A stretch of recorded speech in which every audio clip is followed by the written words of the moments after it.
बिस्मिल्लाहिर्रहमानिर्रहीम। अस्सलाम वालेकुम नादरीन, आप यूट्यूब चैनल देख रहे हैं। मैं इमरान खान हूँ। नादरीन, इस वीलॉग में मैं बड़े अहम हकायक लेकर आया हूँ और शायद एक ही बात करूँगा इस पूरे वीलॉग में मैं, जो लाहौर में एक बड़ा खौफनाक इंसिडेंट हुआ। ये वाक़या हुआ दो गैर मुल्की ख़वातीन के साथ रेप का। अब अगर मैं हकायक आपके सामने रखूँ और वो वीडियोज़ आप सुन लें जो उन दो ख़वातीन ने रिकॉर्ड करवाई हैं, तो आपके कानों से धुएँ निकल आएंगे। ये वाक़या कैसे हुआ, अभी काफ़ी चीज़ें मुझे पता चली हैं। और यानी जिस तरह पंजाब हुकूमत इस वक्त कोशिश कर रही है ना इस मामले पर मट्टी डालने के लिए, जितना वो जोर लगा रहे हैं आप सोच भी नहीं सकते। और कितने ताकतवर लोग इसमें मुलव्वस हैं, आपको अगर अंदाज़ा हो जाए तो आपको घिन आना शुरू हो जाए, ख़ास तौर पे शरीफ ख़ानदान से, जो गंद इन्होंने मारा है गुज़िश्ता 2 दिनों में। कहानी तो ये पहले से चल रही थी। ये ख़वातीन आती हैं, और ये क्यों आती हैं? वो इसलिए कि ये सिंगापुर में मौजूद थी, वहाँ पे इनकी रज़ा डार से मुलाकात हुई थी। ये ख़वातीन सरमायाकारी में दिलचस्पी भी रखती थी और काम शाम करती रहती थी। तो इन्हें एक बड़ी कंपनी, जी क्रिप्टो कंपनी है, उसके अंदर हम आपकी इन्वेस्टमेंट करवा देंगे और ये होगा तो वो होगा। तो रज़ा डार ने इन ख़वातीन को घेरी डाली और उसके बाद इन ख़वातीन के वीज़े लगवाए गए। इसहाक डार का दफ्तर इस्तेमाल हुआ वीज़े लगाने के लिए, ये भी मैं आपको बता देता हूँ, क्योंकि रज़ा डार इसहाक डार का नवासा है और इसहाक डार वज़ीर ख़ारजा है पाकिस्तान का। और वीज़े फराम करने के लिए बड़ी आसानी पैदा हो जाती है अगर एक वज़ीर के दफ्तर को आप इस्तेमाल करें। तो रज़ा डार ने इन दो ख़वातीन के वीज़े अरेंज किए, लेकिन इससे पहले इन दो ख़वातीन को इंस्टाग्राम के एक अकाउंट के ज़रिए से मुतासर किया गया। उस अकाउंट पे रज़ा डार, अली डार और बहुत सारे और लोगों की फ़ोटोएँ शोटोएँ इनको ख़वातीन को दिखा के तो इनको कायल किया गया, देखें जनाब। और साबिक़ वज़ीर आज़म की फ़ोटोज़ भी कि देखें हमारे कितने ताल्लुकात हैं, हम हैं गवर्नमेंट, हमारा जनाब वहाँ सिक्का चलता है, हम बड़े मजबूत हैं, आप आएँ आपको पता चल जाएगा, आप आगे शशके देखें। यानी यही होता है ना कि आप आएंगे आपको बहुत प्रोटोकॉल मिलेगा, आप बहुत इंजॉय करेंगे, आपको बड़ा मज़ा आएगा और साथ में आप सरमायाकारी करेंगे तो आपको बड़ा मुनाफा भी मिलेगा। वो ख़वातीन थी, उन्होंने कहा कि ठीक है चलते हैं, मुनाफा मिल रहा है। और टिकट भी हो गए उनके, बाकायदा बुक करवाए गए, उन्हें जनाब वीज़े भी दिलवाए गए। फिर जब वो इस्लामाबाद एयरपोर्ट पे पहुंची तो उन्हें प्रोटोकॉल मिला और रज़ा डार ने सिक्योरिटी गार्ड्स, बाकायदा आगे पीछे गाड़ियां, पूरा प्रोटोकॉल। फिर उनको इस्लामाबाद के एक बड़े होटल के अंदर रखा गया, फिर उन्हें नथिया गली भी ले जाया गया इन ख़वातीन को, और उसके बाद उन्हें लाहौर लाया गया। लाहौर में इन ख़वातीन को DHA लाहौर में एक घर के अंदर पहुंचा दिया गया, काफ़ी बड़ा घर है, तो घर के अंदर पहुंचा दिया गया और वहां पर इनको जरगमाल बना लिया गया। अब जो ख़वातीन की कहानी है ना, वो जिन लोगों ने सुनी है वो कहते हैं जी हमारे आंसू नहीं रुक रहे जब हम सुनते हैं, तो हमें इतनी तकलीफ होती है। ये दो ख़वातीन हैं, एक का ताल्लुक नीदरलैंड से और एक का ताल्लुक वेनेज़ुएला से है। और जो इन बेशर्मों ने, बेगैरतों ने जो वेनेज़ुएला वाली खातून के साथ किया है वो एक्सप्लेनेबल ही नहीं है, मैं बता ही नहीं सकता आपको। यानी गंद मारो तो इतना मारो कि उसको कोई बयान भी ना कर सके। यानी इन्होंने उस लेवल की गंदगी की जिसको यहां मैं सोशल मीडिया पे बयान भी नहीं कर सकता। मेरी फैमिली सुनती है मेरे वीलॉग को, और इतनी बड़ी फैमिली है, इसमें 6 मिलियन से ज़्यादा लोग तो आप हैं, और मेरे अपने घर वाले भी सुनते हैं, तो मैं एहतियात से बात करूंगा। इन्होंने बड़ी ज़्यादती की उन ख़वातीन के साथ, बड़ा जुल्म किया। वो दोनों ख़वातीन जो हैं वो अपने घर वालों से राब्ते में भी थी, जब वो निकली उस कंट्री से तब भी राब्ते में थी, जब पाकिस्तान पहुंची वो तब भी राब्ते में थी। और दूसरा, उनके कुछ उसूल थे कि वो लाइव लोकेशन जो है वो अपनी फैमिली के साथ शेयर करती थी अपनी, ये ख़वातीन। और दूसरा, जो एक खातून नीदरलैंड की रहने वाली है, वैसे तो ये स्पेन में रहती हैं, रिहाइश तो इन्होंने वहाँ पे रखी हुई है, लेकिन जो नीदरलैंड की खातून है उसने कोड भी रखा हुआ था डच ज़बान के अंदर। नीदरलैंड और जर्मनी साथ साथ है, तो वहाँ पे डच ज़बान बहुत बड़ी पैमाने पे लोग वहाँ बोलते हैं। तो डच ज़बान के अंदर उसने एक कोड रखा हुआ था कि अगर कभी मैं ख़तरे में हुई या कोई प्रॉब्लम हुआ तो जब मैं आपसे बात करूँगी तो मैं ये कोड बोलूँगी, तो उससे आप समझ जाइएगा कि मैं ठीक नहीं हूँ। अब इन ख़वातीन को वहाँ पे रखा गया, इनके ऊपर बदतरीन तशद्दुद किया गया, शीशे के साथ इनके साथ तशद्दुद किया गया, फिर इनके साथ जिनसी तौर पे ज़बरदस्ती बहुत जुल्म किया गया, ज़्यादती की गई दोनों ख़वातीन के साथ, और मुतअद्दिद मरतबा इन लोगों ने जुल्म किया। और यानी FIR में कुछ भी नहीं है। FIR को अगर आप पढ़े ना तो FIR में 2 नंबरी है, और वो 2 नंबरी ऐसा लगता है कि पुलिस ने जानबूझकर 2 नंबरी की है। FIR पे आने से पहले मैं आपको बताता हूं, इन खवातीन ने जब अपनी फैमिली को बताया तो वहां से मामला एम्बेसी तक गया और बात खुल गई, रोला पड़ गया। जो लाइव लोकेशन थी वो भी उन्होंने शेयर कर दी, 15 मुतहर्रिक हो गई। पुलिस को कहा गया जनाब पकड़ो, रोला शोला पड़ गया, सारे इदारे मुतहर्रिक हो गए और फिर जनाब छापा मार के खवातीन को वहां से बाजियाब करवाया गया। जब पुलिस खवातीन के पास पहुंचती है तो खवातीन तो पुलिस ही देख रही थी गुज़िश्ता चंद दिनों से, यानी जहां ये जाते थे प्रोटोकॉल मिलता था, सिक्योरिटी गार्ड्स होते थे, बंदे होते थे आगे पीछे, तो उन्हें पुलिस पे भी यकीन नहीं आया। उन्हें लगा ये भी सारी जालसाजी है, इनके अपने लोग आए हैं। डरी हुई थी बहुत ज्यादा। फिर पुलिस ने उन्हें बताया कि जनाब आपकी फैमिली का ये नाम है, ये वाला कोड आपने बोला था, ये सूरत हाल है, लिहाजा आप हम पे भरोसा करें, हम आपको आ गए, हमने आपको बाजियाब करवा लिया, आप कानून के महफूज हाथों में। फिर ये खवातीन ने रोना पीटना शुरू कर दिया। इन खवातीन को वो फिर लेकर चले गए अपने साथ पुलिस वाले। फिर इन दोनों खवातीन ने वीडियो बयानात रिकॉर्ड करवाए। एक खातून जो है उसका जो बयान है वीडियो वाला, वेनेजुएला वाली जो खातून है उसका 1 घंटे और 6 मिनट का बयान है। जो दूसरी खातून है नीदरलैंड वाली, उसका जो बयान है वो 1 घंटे और 7 मिनट का बयान है। यानी 2.25 घंटे के बयानात इन दो खवातीन ने वीडियो के ऊपर रिकॉर्ड करवाए। और जब ये बयान रिकॉर्ड करवा रही थी तो दोनों खवातीन ज़ारो कतार रो रही थी, इनके साथ जितना बड़ा जुल्म हुआ है। अब वो बातें जो इन्होंने वीडियो बयान में की मैं आपको नहीं सुना सकता, लेकिन मैं चले आपको मिसाल देता हूं। अगर आप बेहतरीन इंसानी हकूक के अलमबरदार है ना, और आप ये कहते हैं कि मावराए अदालत कत्ल नहीं होना चाहिए, और आप ये कहते हैं कि किसी भी इंसान को अदालत से बाहर मार देना बहुत बड़ा जुर्म है और आप उसके मुखालिफ हैं, और आप ये कहते हैं कि CCD जो भी कर रही है वो इंतहाई गलत कदम है, वो नहीं उठाना चाहिए, तो अगर आप वो वेनेजुएला वाली खातून की वीडियो सुन लेना तो आप CCD के दफ्तर के बाहर जाके हाथ जोड़ लेंगे कि इनको जान से मार दो और हमारे सामने मार दो। यानी ऐसा जुल्म तो फिल्मों में भी नहीं दिखाते जैसा जुल्म इनके साथ हो गया। मैं आपको फिर बता रहा हूं कि अगर आप बेहतरीन इंसान हैं और आप कानून और इंसाफ के मुताबिक चलने वाले बंदे हैं और आप कहते हैं कभी भी मावराए अदालत कोई काम नहीं होना चाहिए, अगर आप ये वेनेजुएला वाली खातून की वीडियो सुन लें तो आप जाएंगे और आप CTD के दफ्तर के बाहर खड़े होकर उनको हाथ जोड़ के कहेंगे कि आप इनको फुल फ्राई कर दें या आप इनके नेफे में पिस्तौलें तो फौरन चलाएं। ये आप करेंगे, मैं आपको शर्तिया कह रहा हूं जो हो रहा। अब नाजरीन, ये खवातीन जो है इनकी फैमिली के साथ इनका राब्ता करवाया गया। ये लोग तावान भी मांग रहे थे, ज्यादती भी कर रहे थे, जबर भी कर रहे थे, तशद्दुद भी कर रहे थे।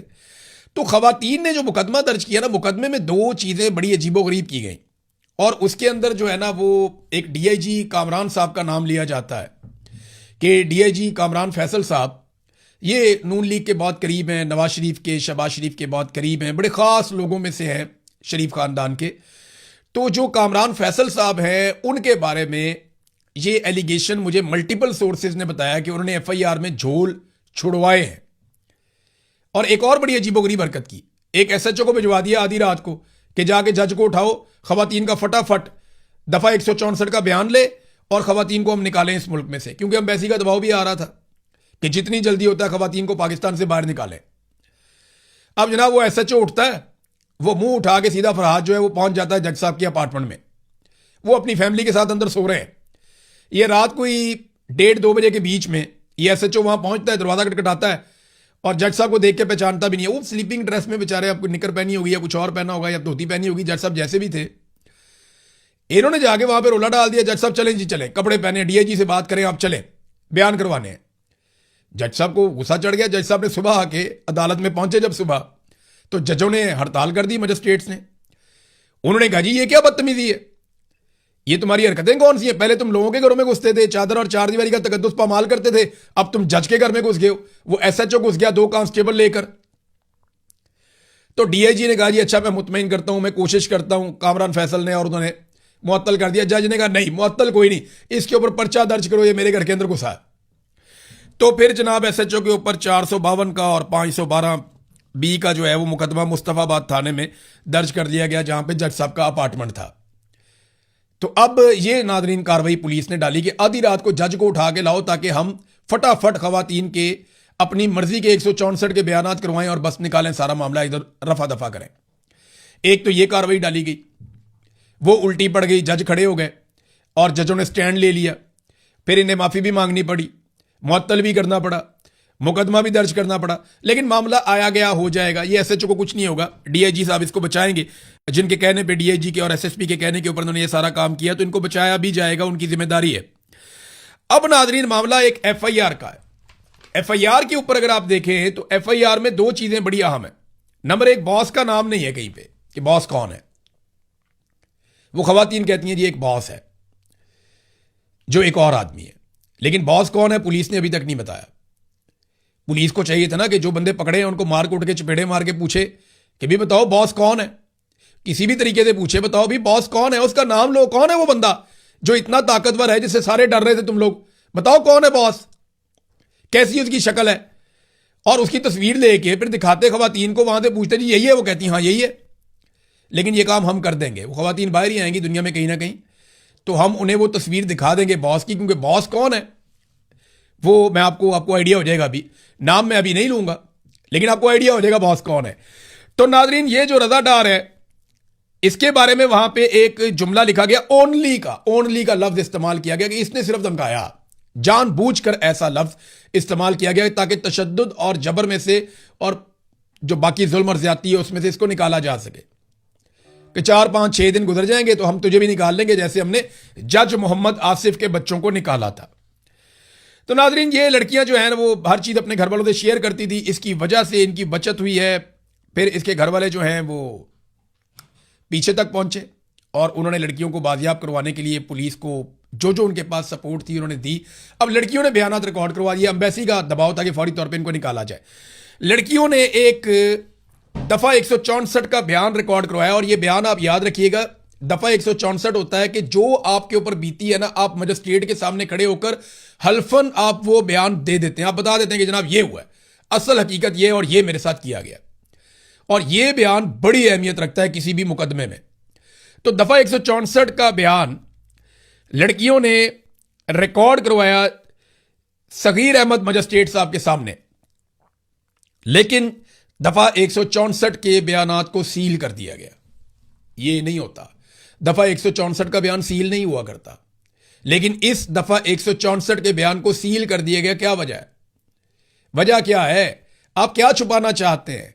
किसका नाम बचाना चाहते हैं? किसको सामने लाने से आप डर रहे हैं? ये सवालात उठाए जाने चाहिए और हम सबको उठाने चाहिए। और मैं लाहौर के जो सहाफ़ी हैं उनसे मैं सिर्फ एक दरखास्त करता हूं, मेरे बड़े शानदार जर्नलिस्ट दोस्त हैं, वो रिपोर्ट भी कर रहे हैं।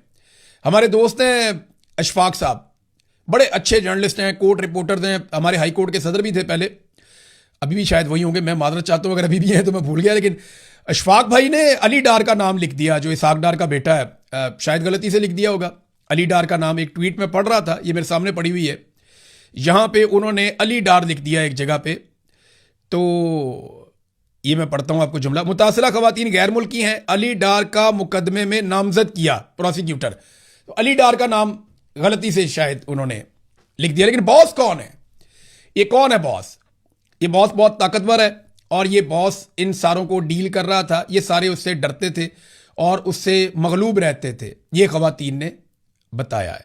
अब दफा 164 का बयान जो है उसको सील कर दिया गया, बिल्कुल वैसे जैसे वॉल्यूम 10 जेआईटी का सील कर दिया गया था। जब पनामा की एक जेआईटी बनी थी और उन्होंने बहुत सारे वॉल्यूम्स बनाए थे, तो उसमें वॉल्यूम 10 को सील कर दिया गया था कि इसको नहीं खोला जाएगा, क्योंकि अगर इसको खोल दिया तो बड़े बड़े शुरफा के नाम बाहर आ जाएंगे।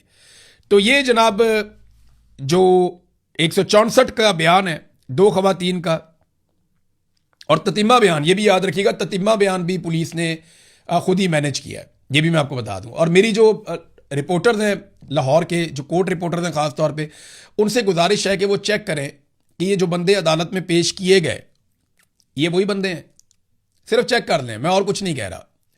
इसकी तस्दीक ज़रूर होनी चाहिए, क्योंकि देखें वहाँ पे जो मुद्दई है वो मौजूद नहीं थी, विक्टिम्स जो दोनों खवातीन हैं वो वहाँ पे मौजूद नहीं थी, और बाकी कोई पहचानता नहीं था कि ये बंदे कौन है। ये आया सरकारी मुलाजिम है, कहीं से पकड़ के किराए के बंदे ले आए हैं, या ये वही मुलजिमान हैं जिन्होंने एक्चुअली खवातीन का रेप किया और जुल्म किया। देखिए रजा का तो अब सबको पता है ना, क्योंकि उसका नाम सामने आ गया, बाहर निकल कर आ गया, और रजा की गिरफ्तारी भी बड़े ज़बरदस्त तरीके से हुई है। रजा की गिरफ्तारी के लिए ये एक एएसपी है जिसको भेजा गया, और ये एएसपी फजलुर रहमान साफ़ी, इसको जनाब हुक्म दिया गया कि अगर आपने रजा को गिरफ्तार करना है तो सादे कपड़ों में जाना, कोई डाले शाले नहीं जाएंगे, कोई पुलिस की नफरी नहीं जाएगी। खामोशी से आओ और लड़के को लेकर चले जाओ। और एक और इंफॉर्मेशन मेरे पास यह है कि रात 2 बजे के आसपास जब रजा को गिरफ्तार करके लाया गया पुलिस स्टेशन में, तो रात 2 बजे के आसपास रजा पुलिस स्टेशन में मौजूद नहीं था, या कम से कम लॉकअप्स के अंदर मौजूद नहीं था। अगर पुलिस को लगता है वो वहां पे था तो फुटेज जारी करें, दिखाएं हमें कि वो कहां पे था और किस तरह उसको रखा है। तो रजा को फुल प्रोटोकॉल दिया जा रहा है, उसको इंतहाई जबरदस्त तरीके से रखा जा रहा है, उसको मुजरिमों में नहीं रखा जा रहा। क्योंकि देखें लोड शेडिंग बहुत हो रही है लाहौर में, तो लॉकअप के अंदर बंद लोग तो उबल रहे हैं बेचारे, उनकी बुरी हालत है। तो अब रजा को तो नहीं ना, रजा डार कोई सागडार का नवासा हो तो उसको तो नहीं ना इस तरह रख सकते जैसे आम मुजरिमों को रखते हैं, और बॉस का नाम भी बाहर नहीं ला सकते जैसा कि आम मुजरिमों को लेकर आते हैं। क्योंकि साबिक वजीर आजम के साथ जुड़ी हुई हैं तस्वीरें, उन खवातीन ने अपने बयानात के अंदर बताया कि एक्स प्राइम मिनिस्टर इन्होंने हमें दिखाया, हमें इन्होंने दिखाया कितने बड़े बड़े लोगों के साथ इनके ताल्लुकात हैं। इस बुनियाद पे इन्होंने कहा जी आप आ जाएं, बड़ी अच्छी सरमायाकारी है, बहुत मुनाफा आप कमाएंगे, आए, बहुत बड़ी कंपनी है, क्रिप्टो में आके इन्वेस्ट करें। यहां पे बड़े बड़े लोगों के नाम लिया, इलोन मस्क का नाम ले लिया पकड़ के। तो वो खवातीन ने वो हर चीज वहां पे बयान की है, लेकिन तमाम चीजों को छुपाया जा रहा है। एक तो एफआईआर के अंदर बहुत ज्यादा झोल छोड़ा गया, दूसरा याद रखिएगा कि जो 164 वाले बयानात हैं उनको सील कर दिया गया, तीसरा ये जो बंदे अदालत के अंदर पेश किए गए हैं इनकी शनाख्त के ऊपर मैं सवालिया निशान उठा रहा हूं। और हमारे जो जर्नलिस्ट दोस्त हैं, क्योंकि देखें ना शनाख्त तो बता ही नहीं रही है, नाम लेना, बताएं कौन बंदा है, कहां का रहने वाला है, उसका आगा पीछा क्या है, वो क्या काम करता है, ऐसा तो कुछ नहीं बता रहे। सिर्फ एक बंदे के बारे में मालूमात वापस आई हैं। तो ये बाकी लोग कितने बाअसर हैं और ये बाकी लोग इसमें क्या कर रहे हैं, इसमें जो है ना वो मामला 2 ऑफिसर की तरफ जाता है। एक फैसल कामरान, क्या वो इंसाफ होने देंगे? दूसरा जीशान रजा जो इन्वेस्टिगेशन के ऑफिसर हैं, लाहौर को कंट्रोल करते हैं। तो जीशान रजा साहब और फैसल कामरान, इन 2 लोगों ने इंसाफ होने देना है या नहीं होने देना, इस पे चीजें डिपेंड करती हैं। ये एक तस्वीर बाहर आई है लड़कों की, इनके मास्क उतरवाए गए अदालत में, और ये तस्वीर भी अदालत के अंदर से किसी सहाफी ने नहीं खींची, किसी पुलिस वाले ने नहीं खींची।